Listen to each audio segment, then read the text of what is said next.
All right, folks, welcome to another episode of Day in the Life of DFIR. This is a series that gives a glimpse into the careers in the digital forensics and incident response field. Today, I want to extend a very warm welcome to Dr. Ali Hadi. Some of you watching may be past students of him at Champlain College, where he is a professor and researcher in the computer and digital forensics department, as well as the cybersecurity department. Or you may have taken one of his courses at Cyber5W, the training and consulting company he founded. Or you may have taken one of his many courses he has taught to private companies and law enforcement community worldwide. It's a busy guy. So welcome, Professor. Welcome to the show. So glad you can make it. I'm going to just jump right in and ask you how you got into the field of digital forensics and cybersecurity. Thank you for the invite. I really appreciate it, and thanks to all those who are currently watching the session. All right, those are two fields with one question. So I would say I got into cybersecurity first. That was a long time ago, back in probably like 1997 or 98. I was messing around with my computer, I would say, at the beginning. So I kept messing around with my computer. At the beginning, I really, most of the times, I bring it to a level that I don't know how to fix. So I had to take it to a local repair shop. So over time, I built a relationship with them, with the repair shop. And I also built a lot of experience with how to fix a lot of things with my computer at that time.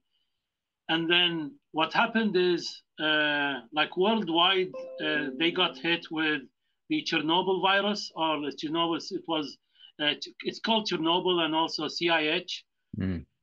So when that happened, the company who I was taking my computer to get fixed and repaired, they called me and said, they know I do a lot of data recovery. And at that time, I was writing like tools using Delphi to do data recovery. So they called me, Ali, would you like to come and we'll give you a job? So I went. And the job was to kind of do data recovery for people who wanted their computer to be back to where it should be. Because really what Chernobyl was doing is kind of corrupting the master boot record of the drive. And I know how to fix that. So, so I was doing that. And now I learned about cybersecurity and viruses. And I thought that was really cool. So that's probably where I started cybersecurity. And then, like, I studied computer science, etc., and it just continued to.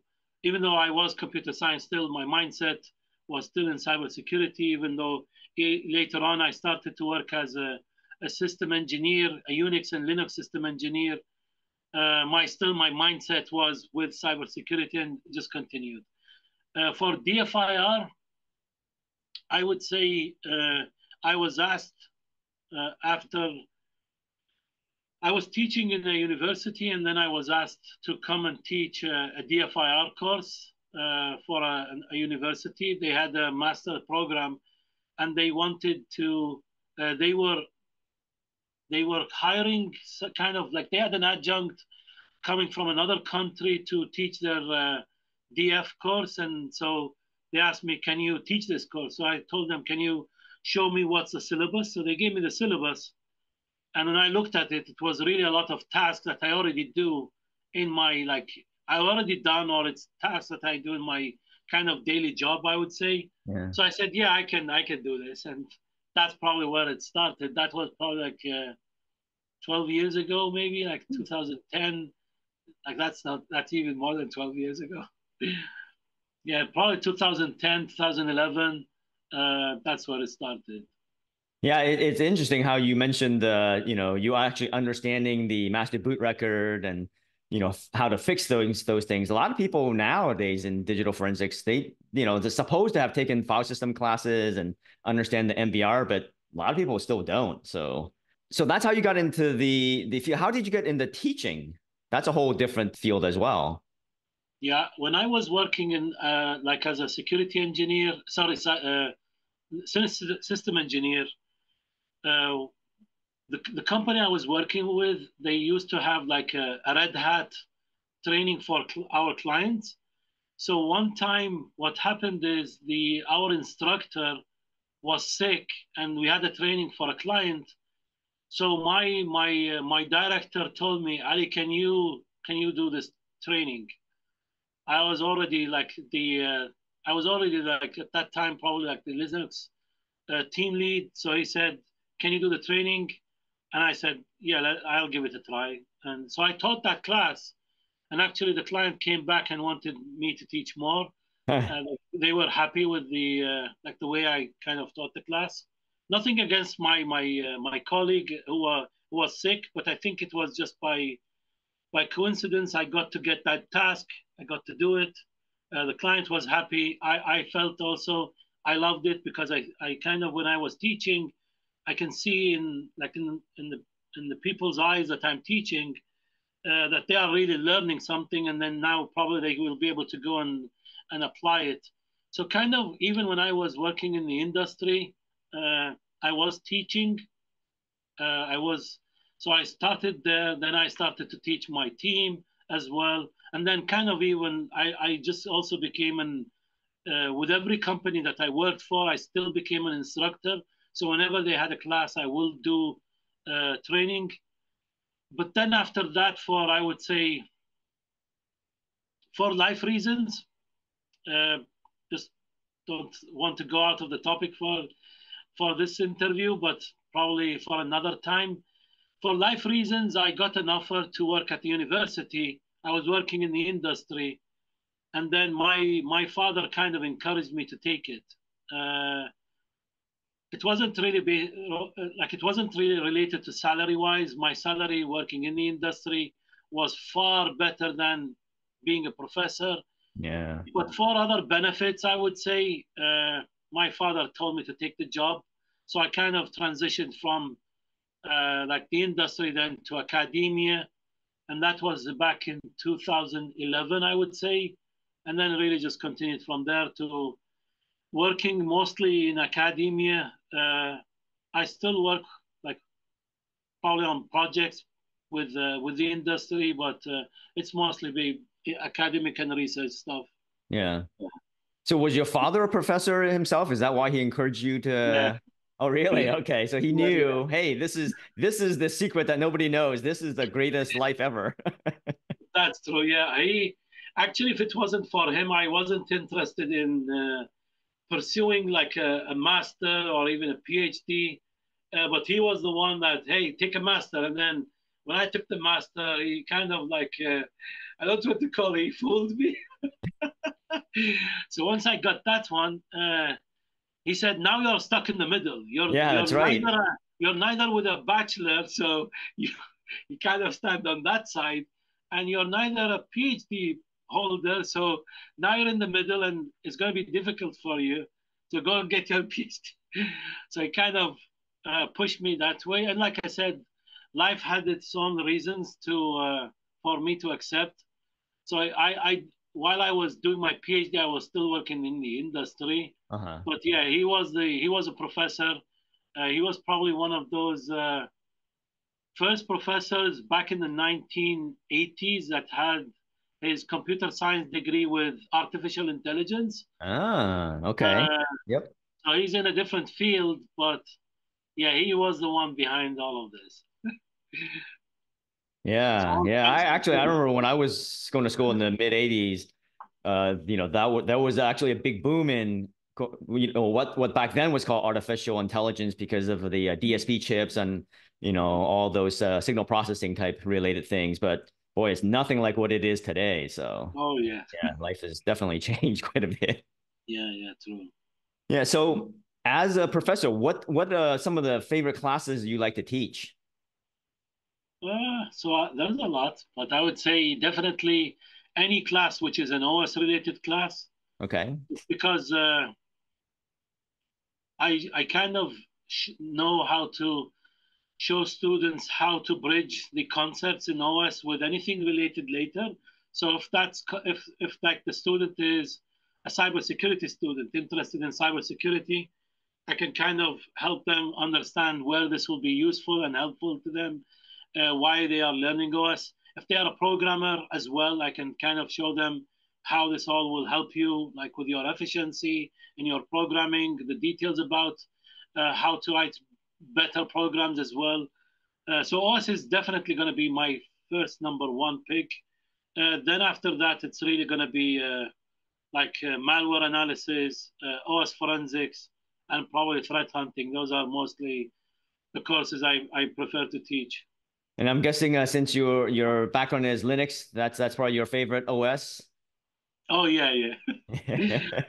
I'm Yeah, a I Unix have a and slight Linux preference guy. towards Linux as well. That seems to be oddity, but I find it very useful. True.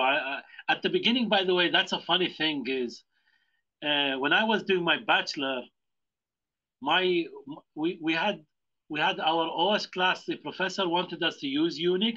It was like Sun Microsystems uh, system at that time, which is the what is it called? I forgot even the name. Sun OS, right? Sun OS, Mhm. exactly. So he wanted us to use that, and I was kind of like against it. And my father at that time gave me a cheat sheet, and he said, "Hey, you just need to like kind of get used to these commands." And so I need to like memorize all of these commands. And I said, "No, I'm just giving you a cheat sheet. That's not all of them. So, but these will get you the like all of the tasks done." I was kind of against it just because of, oh, I need to memorize all of these commands. But then after I graduated, I just fell in love with it, and I kind of couldn't stop from there. So you also do a lot of research, right? So what are some of the more interesting research areas you are working on right now? So mostly we have at the Leahy Center, which is our center for research and professional services. Okay. So the Leahy Center, which was founded a couple of years ago, like probably 10 years ago, by Senator Leahy here in Vermont. It was founded for digital forensics and cybersecurity. So at the Leahy Center, we do a lot of research and professional services. So the research which we do currently at the Leahy Center is IoT forensics. So we do a lot of IoT forensics, and I kind of want to kind of give a shout out to the U.S. Secret Service and the NCFI because that project or that research actually is funded by them. So all like props to them because of like really if it wasn't for like the funding, we probably wouldn't be able to do the amount of work we are doing now. And so that's one. And we have a lot of our students working on it. Like we currently have probably more than between 25 and 35 students working on IoT forensics. Wow. The IoT forensics is mainly it's a division kind of now, and it's probably has 5 sub projects within it. So it's not IoT forensics, the umbrella. Underneath it, we have a lot of smaller projects which all combined collectively, I would say, is about IoT forensics. So that's one. We also have we do a lot of like threat simulation to different clients. One of them is also, again, the NCFI Secret Service.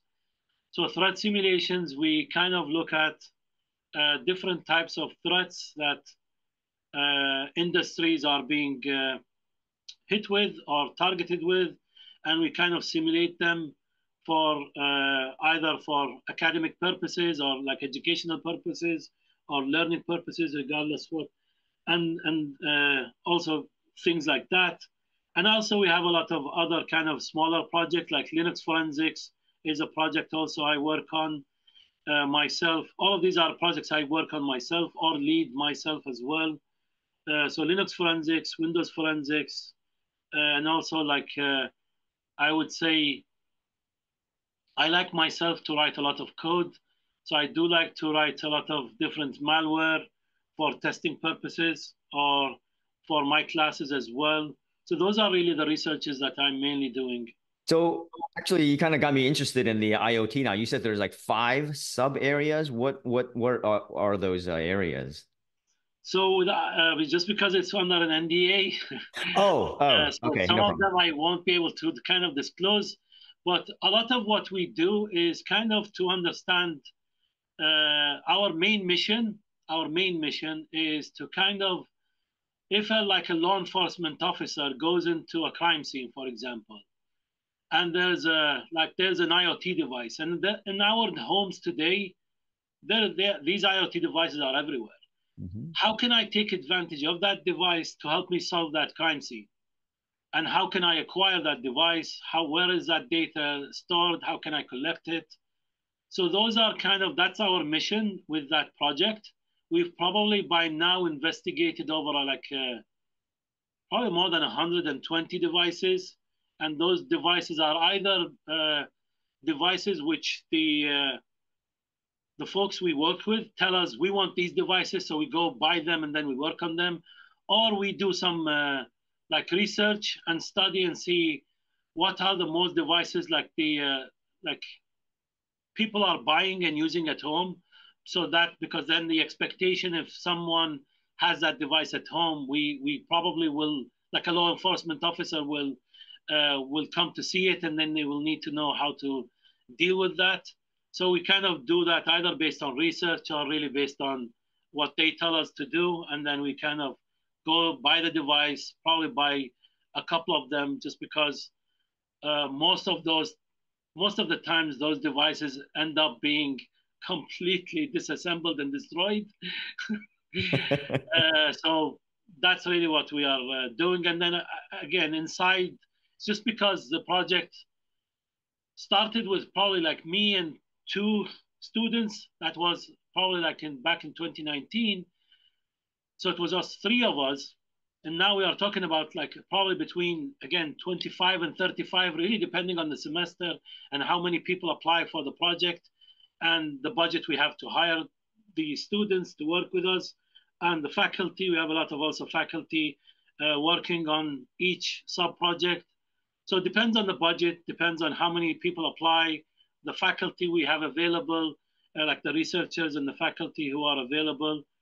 And then we kind of go from there. So it's a huge project now. Like I said, 2019, just three of us. Now we are talking about between 25 and 35 students working, and faculty.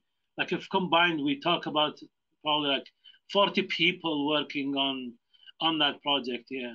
Wow. That's actually quite a huge growth. I'm Yeah. impressed. Wow. Thank you. Yeah. So you said that the sponsor is the Secret Service and the NCFI. So the findings and so forth, are they going to have them published or? I think the findings which we have is all currently being used by law enforcement as well. Okay. So Okay, that's good. it's all to help really every law enforcement agent here in the U.S. They all have access to those findings, whether they are artifacts, reports, how-tos. There's also, we have like a system where they can kind of connect to and access all of this. So it's really helping all of those people, and it's just growing like very quickly. The number of people joining, the number of I would say, artifacts, how-tos, findings, all of those are also growing. Yeah, and more than 120 probably devices by now. And again, we every semester we kind of, it depends on the team, but probably the least semester we've done is probably like between 5 to 8 devices. You know what I mean? 5 to 8 devices. Like we really kind of know everything from every single screw in that device, how to get there. I would say it like that, probably. Okay. Okay. Kind of like the iFixit guide. You have like step by step of how to disassemble and examine each of the components. Wow. Yeah. Very impressive. So it's really benefiting the all of the law enforcement officers and any U.S. law enforcement agent can actually use that database. So yeah, so like you said, you have like so many different IoT devices. Like you're working on scores of them every semester. How do you keep up with all the changes in the industry, right, from a daily basis? Because there's just so much out there, right? We talked earlier about when I asked my first question of DFIR and cybersecurity, they're actually two very distinct fields, right? So, you have like double the amount of things to keep up with. How do you keep up with everything? Uh, so this is funny. Mostly on Twitter, I would say. It's really a great resource for following a lot of great researchers and what they publish and talk about. Like also threat reports, I follow those. Lots of industry organizations or companies who also publish their threat reports, the threats, attacks, happenings. I kind of try as much as I can to follow that. We also have our teams try to follow as much as possible. So that's on the DFIR side, I would say. On the cybersecurity side, it's mostly on my free time, just because my background before I moved to uh, digital forensics was cybersecurity. So on my free time, I try to stay sleepless. I would say that's really the funny part. So I try to, and that's not an advice for everyone who's hearing this, because by the way, over time, by now, I just because I've been doing this for a very long time, you get used to it, and I don't think it's a good thing. I can't now stop. Uh, so I sleep less, to be honest with you. So that time I use to continue on my offensive security side.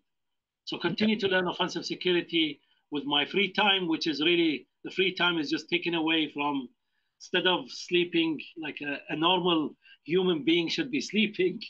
I sleep, I would say, less, and then try to keep up that way. Otherwise, those are two fields which are like exploding, and it's really complicated to keep up with them. And I'm Sorry, go not ahead. saying, by the way, that I am able to keep up with them. I feel I'm always behind. Like there's always something new. Like if you continue every single day, there's a new blog post. There's something new that someone puts out there. Like it drives you crazy.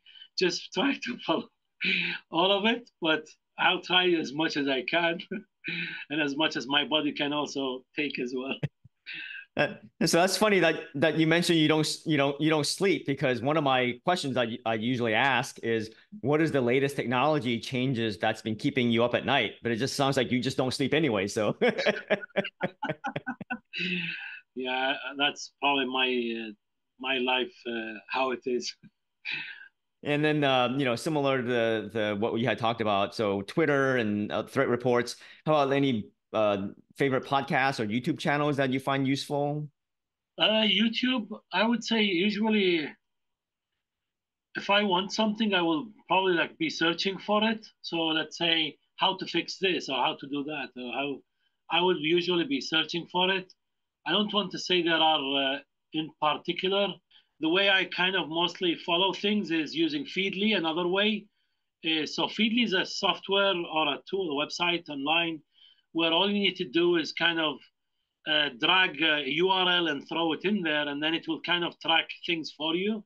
So similar to an RSS reader. So I use that mostly with Twitter. So even if Okay. there's a YouTube channel, by the way, then probably that YouTube channel is within my Feedly list. And then whenever a new video pops up, it will show up there. But really, I don't want to say, just out of respect to everyone, uh, I am sure I have a lot of YouTube channels that I follow, but out of respect, I kind of don't want to mention one. And then someone will message me and say, "Hey, you didn't mention mine there." And but yeah, there's a lot of great people out there posting. I'm sure, like your channel itself, at the end, these channels are meant to provide some help to others and kind of guide them, help them, maybe encourage them. Also, sometimes you just need. Sometimes you feel like I just need an encouragement, like a nice word. Also, that hearing other people's stories where they started, sometimes also maybe could be useful to someone that Yeah. they think, oh, I come from this background and I can't do this. No, it's probably someone else already did that. And then if they did it, then why can't you do it? So there's a lot of great channels here. Really, I just probably, like I said, out of respect to all of them, I can't mention one over another. Absolutely, absolutely. All right, so getting kind of a little bit back to the academia part, how important do you think it is to actually have a degree in forensics versus just general IT or engineering? Because I have a lot of viewers who are, new to the field and or exploring to get into the field. Can you give us your thoughts on that? Sure.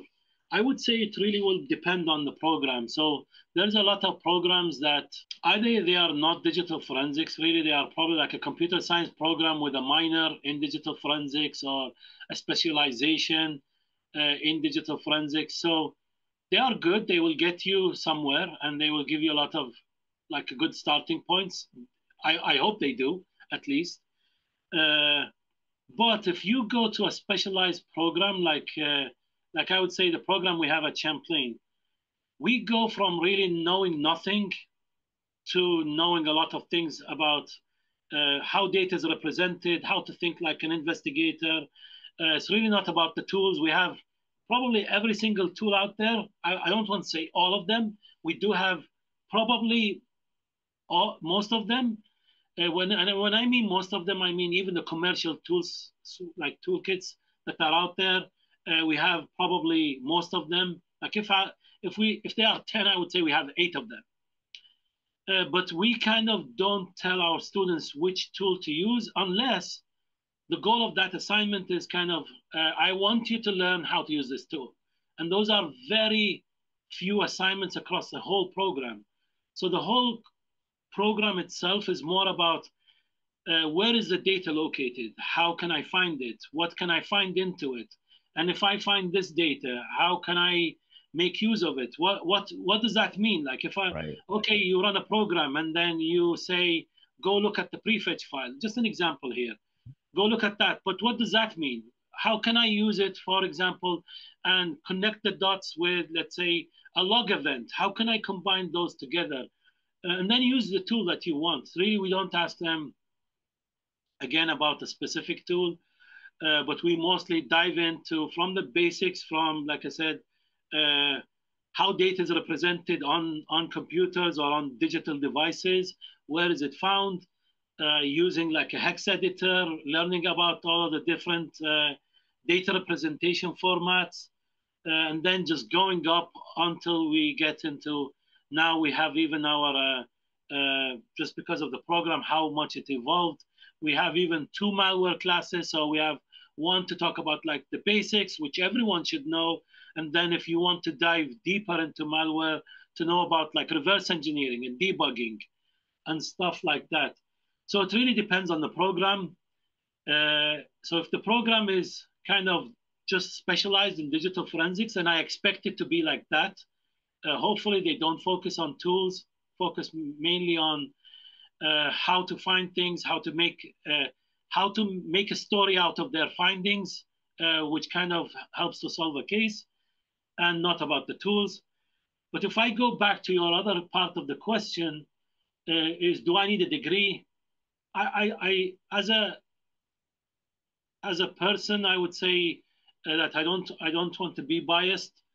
I would definitely say a degree will help you, but to be fair, that I've seen a lot of people without a degree, they are doing great work as well. So it really depends. If like some people also they are self-motivated and they have maybe a basic understanding of computers and like the digital world, I would say.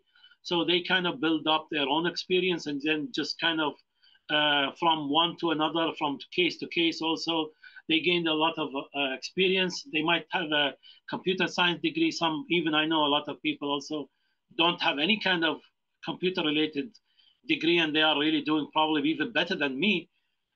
So it really depends. But I would say if you go to a specialized program, it's going to help you get to that step much faster. So that's probably what the program will help you do. So it's going to accelerate your learning process. But do I need a degree really to be a digital forensic investigator or work in digital forensics or in DFIR? I would say, to be fairly and honest, I would say no. But similar to any training, those trainings are meant to be helping you. Like if you go take any training, that's my opinion, again, as a person, if you go take any training, the goal of that training should be to accelerate your learning process. And there's someone that I can ask, like if I have a question, I can come to you and say, how can I do this? How can I do that? I get an answer. Otherwise, if like the internet is full with all of the details, how to do things, but it's going to be a lot of kind of do something, fail, do something, fail, do something, fail, and stuff like it. There's going to be a lot of failures in that process. While if I go through a degree, is going to or a training, it's just going to accelerate my learning process. That's my thought onto this. So for the graduates of your program, what have you noticed in terms of trends of where they've ended up working? Are a lot of people going to private enterprise versus government or law enforcement? What's the breakdown of that? I would say like both. I can't say 50-50 just because I don't have like the statistics in front of me to say that, but I would say both.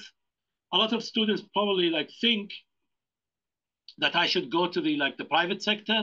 They pay more, but actually by coincidence we found out like 2-3 years ago that even the government, like there are job positions in the government that really pay well, and like the perks that come with it also is far more than what you can get in like a private sector. So I'll give you an example. Some people might go to a private sector because again the salary is high, but if you go to the government, one of the perks that I really like, and most of the government agencies are providing, is a lot of funding for them to take training. So you still want to, like you took our classes, you're good, and you can now do the job. But digital forensics just continuously like evolving, new things are happening. Do you have a budget in the private sector to go and continuously pay for those training and getting updates and like work on your professional development? Probably yes, probably no. But in the government, I think that's guaranteed that you will get that. So should I go to the government side, work there, work on my professional development, probably work a couple of years, and then maybe move on to the private sector if I decide to? That's a good idea. It's really going to be up to the person themselves. But there is a lot of government agencies that really pay well. That's what I've seen, and what I've seen from my students who now work there. So they pay well. The perks that come with the benefits that come with it is also rewarding. So why not? It's really going to be now up to the person. Do I prefer to work law enforcement or like government, or work with the private sector? So speaking of continuing education, right? That clearly we've talked about the fact that this field constantly changes, so people have to keep up. For people who've been in the industry for a few years already, they're beyond the basics. What should they be keeping up with? Maybe something different than what they are learning. Just looking at something from a different point of view sometimes really will be helpful. So for example, let's say I'm only doing digital forensics. What I would recommend probably someone to do is look at either another, let's say I only do mobile forensics, for just an example. I would say either if I don't want to look at the other side, I want to stay within my DF field, at least look at maybe like another different area within DF. So let's say I only do mobile, why not now do, let's say, like OS forensics and like look at malware. What can I find in those? I'm sure you can bring and bridge from those two fields something together and help you with your work, just to kind of have ideas there. But in my opinion, looking at another field will be even better. So for example, looking at like the offensive side of cybersecurity, for example, that will bring a lot of experience to the ways you look at the cases that you work on. Also, seeing things how like a threat actor might do them will help you understand, oh, like this is how they do this, and this is how and you already have that kind of investigation mindset, so you know where you will be looking for. You now see how I'm, let's say, breaking in. So you already have that investigation mindset. So now you know where to look for things. Yeah, I feel that is going to be helpful and kind of, especially with intrusion cases, if that's what you work on. Yeah. Just looking at things, how people do them in a different way. So like if you're a red teamer, you should try to understand how blue team folks do their job and vice versa, right? 100%, by the way. Yeah. That's why like I said, I struggle to keep up with both, because just both areas are like a huge area. You can't really cover both of them. Yeah, they're both very different. Very different, but both, I would say, this one helps me understand this one, and then this one also helps me understand where this one might fall. Yeah. I mean, fail, sorry, not fall. So threat hunting is definitely one of the big ones. Do you see a lot of threats coming from the US, or do you see more of them coming from outside of the US? Like probably inside, we don't hear about them. Okay. And probably also, so it's two things. One is probably we don't hear about them. And the other thing is probably we are not looking for them. We are mostly focusing on what comes from the outside. Right. Because usually like, and that's why a lot of, like when we look at like even statistics, and you'll always hear about like insider threats, right? Mm-hmm. So if we take like the domestic as an inside threat, most of the time that's kind of either unlocked or ignored, and then that's why it happens a lot. And we are only focusing on what comes from the outside. So yeah, probably like I said, it's probably either we are not focusing on the inside or it's not being reported. Most of the focus is on threats coming from the outside, regardless where that outside is coming from. So speaking of the international realm there, I understand you travel quite a bit to teach internationally. Do you find any major differences between how investigations are done within the US versus how other countries conduct their investigations? I haven't traveled, by the way, since like internationally, at least in the last 2 years, just because I never found time to do that. Yeah.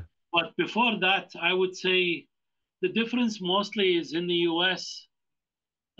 It's not only done by the government. In other countries, by the way, or at least the countries I've been to, most of them, I would say 99% of any DF case is done by the government, unless, by the way, it's a case for a company and they have their own internal investigation team.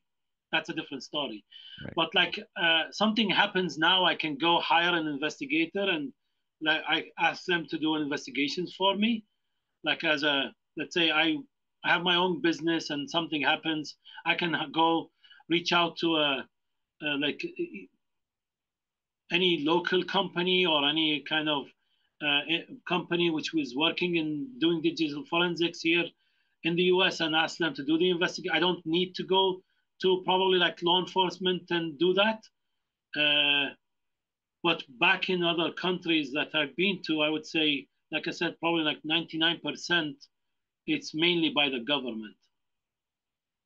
Yeah, that's my experience as well from going overseas to a lot of countries. They're pretty tight about who can actually do this kind of work. Yeah, exactly. Like if you don't work for the government, you can't do, like even the tools. I remember a long time ago, I wanted to kind of purchase a tool. I wasn't able to do that just because of the regulations was against it. So I wasn't able to do that. Mm.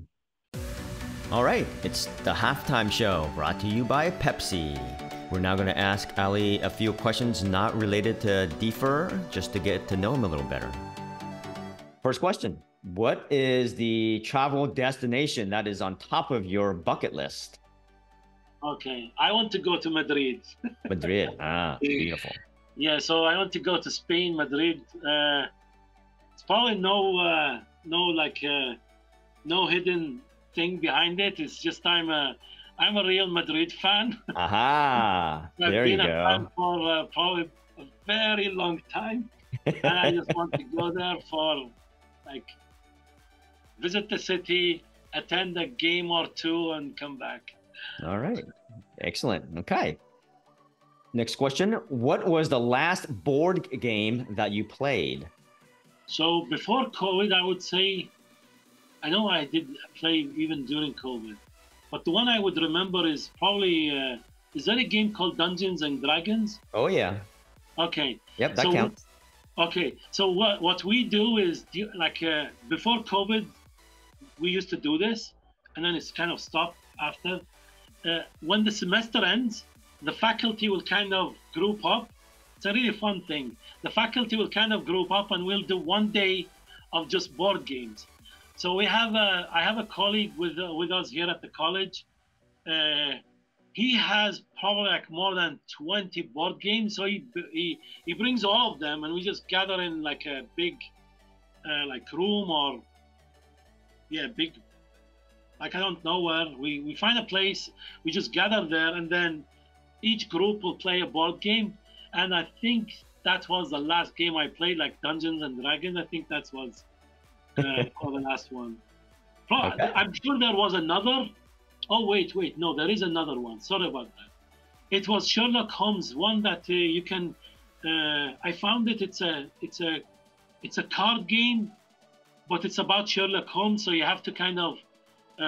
All of it is about solving crimes. It's not easy, and it takes like hours to kind of just solve one single case. But I forgot the. Probably if you Google it, or probably I can send it later on. Yeah. I can probably send it later on to you. It's a really nice game. Was it 22 Baker Street by any chance? Yeah, exactly. Yes. Okay. All right. Wow. Okay. But it's a long one, and like it's not easy as well. Yeah. And it takes a while for like especially if you're playing with your kids, it takes a while for them to, okay, this is what I'm doing, and understand how to play that. So yeah, that was the last game then. All right. Next question. Who is the most influential person to you in your life? My dad. Yeah, he's probably like without his support, probably I wouldn't be here. Yeah, he was the one support. Even when even in I would say in my hard times, he was the one that was always supporting me. So yeah, I would say he's a person. Oh, okay, excellent. All right, next question. Do you have any weird food cravings?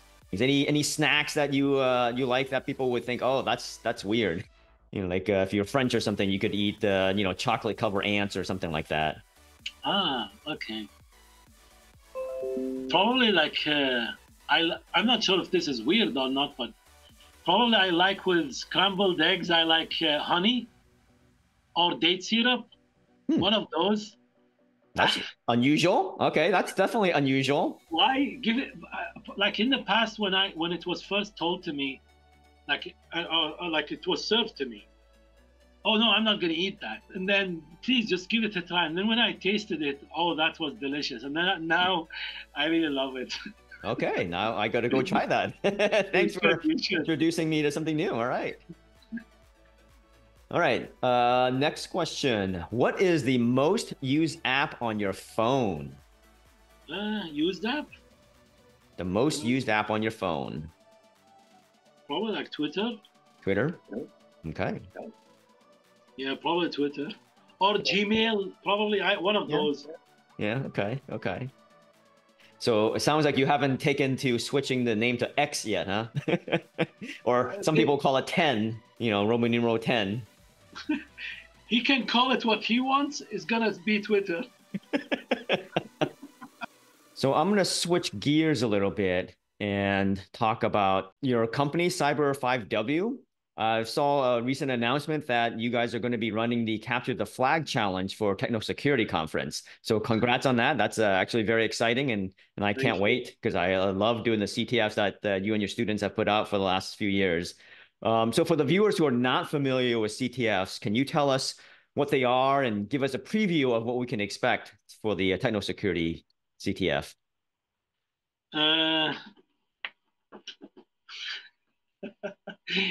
So a CTF, let's talk about what a CTF is at the beginning.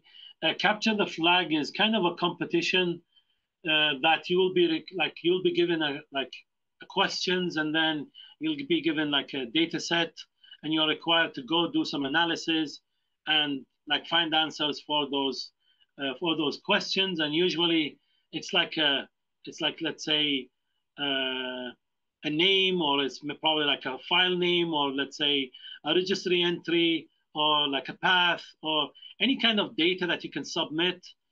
That's what is considered kind of sometimes a flag.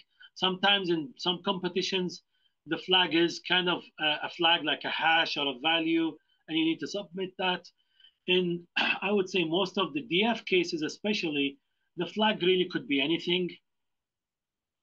It could be a time when something happened. It could be really a username or account, like which user account, let's say, just an example, run the malware. Then you'll need to go do some analysis and then find the answer to that.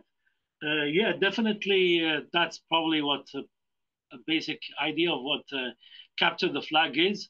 Now, I highly recommend people doing them, especially the DF capture the flags. Some people might think if we just go focus on the answers, then that's to satisfy the CTF, by the way, part. But if you go and to satisfy like the investigation which comes with it, then there's a lot of things you can learn out of that. But if it's just to take it as, yeah, this is CTF, I'm going to answer the questions, and then that's it, then you satisfied that part. But at the end, those cases were created to simulate like a real case or some threat that happened. So if you then later on your own, maybe after the CTF ends, take that case and finish the investigation yourself and learn from that, I think you can take a lot of benefit from that. Benefit number one, when you were in the CTF style, you kind of learned how to work under pressure. I like that, by the way. How I can be, because I have a limited amount of time and I'm competing with others probably. So you need to work under pressure and find the answers and be right about your answers. But then after that, can I still benefit from the case? The answer is yes. Take that, go do the investigation, continue doing it. Now it's not about submitting flags. It's about learning from the case itself.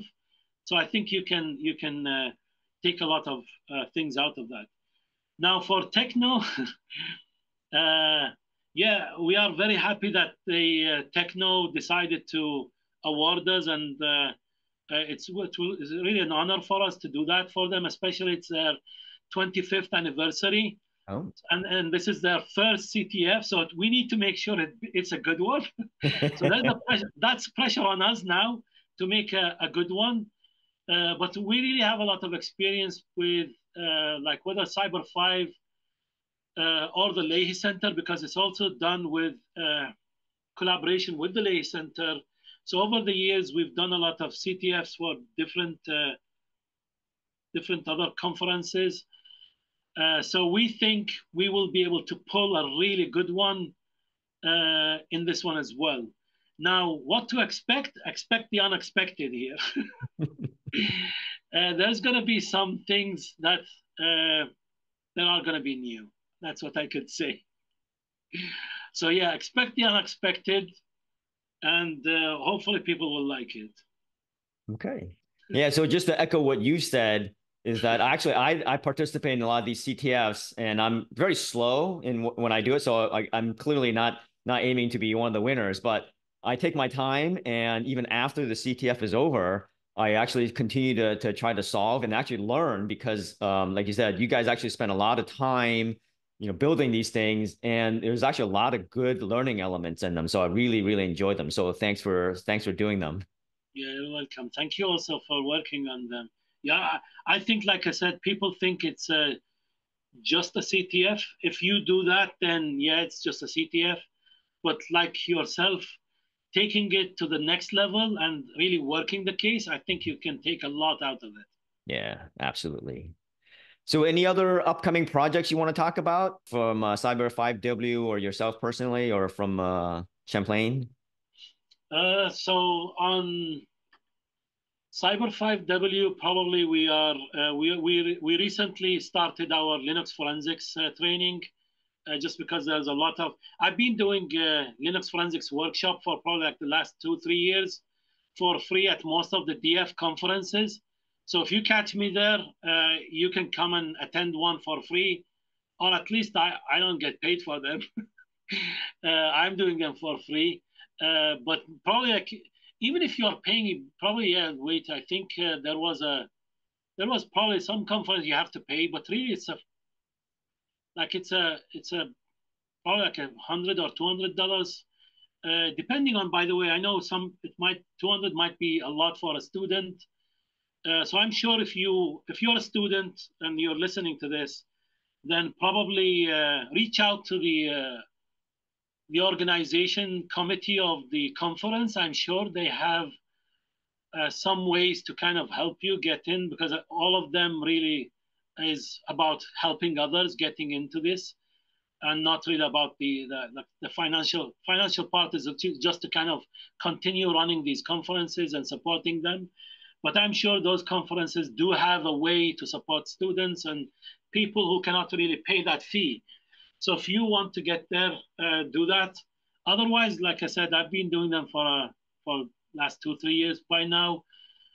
So we started to do it as a training.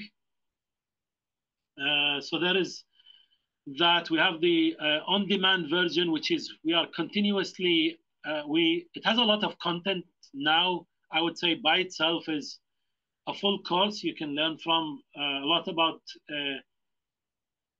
like Linux forensics. But we are also continuously adding to it, adding like new labs, new content, and like the people who buy it, they don't need to buy like pay an extra fee to get like the new content. Once you get the content, then that's it. So that's that one. I also trying to do it like a live session, but just because my time is very limited, so I'm trying to do it as a 1 day or a 2 day live session, and mostly go over the important things that get you started, and then you already have the content. And there's a lot of recordings, so you can also look at the recordings in there and use that. So that's one. The other one, which is we are currently working on, and it's going to start in like my first live session will start in May, which is our malware analysis class. I used to do a malware analysis class in the past, but then we kind of stopped, and we did now decided to do it a little bit kind of differently. And a lot of the malware which we have in the class are, I would say, a lot of them are programmed by our team, myself and others who work with us. So they are tailored in a way for your learning process, and also tailored in a way not just for you to learn about malware, but also to mimic what you will see in the real world. So it's not just, oh, this is a program that you run and it does a couple of things. No, they are similar to what you see in the real world, but we kind of tailored them in a way that I want to teach you in this lesson one skill set, and then in the next lesson something else, and then when we go to the third sample, probably now let's combine them together. How does this make things different? How can I now start looking at things? So kind of gradually taking you from knowing nothing to kind of being able to do malware analysis. And so those are at the kind of Cyber 5W, I would say, what we are doing. At the Lay Center, we are just really continuously working on IoT forensics. So a lot of our students are working on that with faculty, again, depending on the team.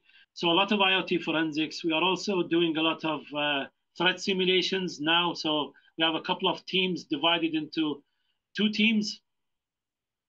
Each team is focusing, on a different field and doing a lot of threat simulations in there. And really, I would say whoever hires our students, that's because I know they are my students at the end, so I'm probably biased there. But whoever hires them, they will be lucky just because of they are really not just learning what is in class. And what we do in classes, by the way, is not really just like what I was taught in school, in a traditional university that is more theoretically. Our classes are all hands-on, all of them. But still, even with that, I would say the learning experience that they add on with working at the lay center kind of accelerates a lot of that, because now they are building a lot of different skills or combining different skills together. So whoever hires them is really lucky. And I'm not saying that because they are my students, but I see a lot of our employers come back and ask, who do you have now graduating that we need this type of person? Uh, can you recommend a student for us, or two students, or three students? So they are coming back for hiring others. And just because of, like I said, the amount of experience they are gaining. Plus, by the way, probably I didn't mention it before, but we have our investigations team does a lot of local investigations for local state.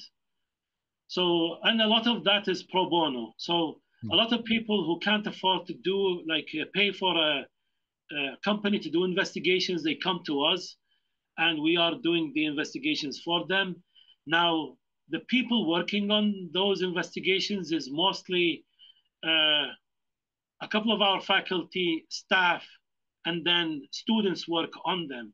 So students do work on real cases as well. It's not like they only the cases that we create for them in class and all of that. No, they also can work on these cases as well. So that also builds a lot of experience. And I've heard a lot from employers that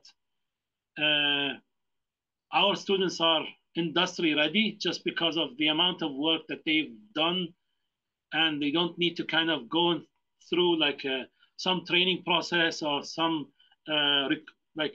what do they call it? I forgot the word. There's a word that they use for like when you onboard process, when you get hired, they kind of put you in a month or 2 or 3 months, depending on whatever they Like are a training doing. program kind of thing. Yeah, yeah, Yeah. exactly. Most of our students really don't go through that just because of really the work experience they have. That's actually fantastic. That's really good to hear. First that you have companies coming back and asking you for recommendation for students. So that's great for job placement assistance. Yeah. From your school. And then the second thing is just having that real world experience. I'm sure the cases that you have created for your classes are great, but there's nothing like real cases to throw curveballs at you, right? Yeah, 100%. And actually those are that division is it's one of the divisions that gets a lot of applications, and then it's a really hard because we have a limited budget at the end, and it's a really hard process to kind of say yes to one student and no to another, just because they are all really good. We want all of them to be in there, so we do our best to kind of at least give each student at least 2 semesters of working with us on that investigations team. So if they are not successful in getting into it, let's say this year, they could probably get into it next year or next semester, and so on and so forth. All right. That's pretty much all the questions I have for you. Is there anything else? I mean, first of all, thanks so much for taking the time to do this. I really appreciate it. You gave us some really, really good information and advice for people getting into the field or wanting to get into the field. Any last parting words you would like to impart to the audience? So yeah, two things. One, thanks a lot to you. Really, I really appreciate your time and just like really doing this, interviewing people, kind of learning from them, their stories. Hopefully, I did add some value to this session, the channel, and the people watching this session later on. One advice I would say to anyone out there, that's thing I follow, and I kind of probably would recommend to others, is do not compare yourself to anyone else. That's very important. Comparisons are meant to be to see who's like what is better. So there's always going to be one side better than the other. So don't compare with others. Compare with yourself. Where you are today, how can I be someone else tomorrow? And just kind of reflect on that and keep comparing with yourself. I think it's a good way for you to grow, and you can grow as like grow naturally, grow without having like any imposter syndrome, any kind of like feeling pressured that I'm behind, people are better than me, or stuff like that. We are all kind of, we all think differently. We have all created kind of, we have different shapes, think differently. We look different. We, like I said, we think differently. So comparing with others is always going to be, in my opinion, wrong, and it will cause harm more than it will cause helpfulness. Compare yourself, put maybe some goals to yourself, and kind of just really see where was I yesterday and where am I today? Did I become someone better? Can I become something even better? And I'm sure each one of us can be far better than they think they are. But when we compare with others, you'll always feel that, oh, Ali is better than me and X is better than me. And you feel you're behind, and then you feel like you need to catch up. You're not in a race with anyone. That's what you need to kind of race yourself. That's better. And that way, if I race myself, I fail, I wouldn't be upset because I just failed kind of myself. And now I need to be better and kind of just go from there. So probably that's my advice to anyone out there. And yeah, thank you a lot again for inviting me. I really appreciate that. And I hope you enjoyed it. Yes, absolutely. Thank you very much.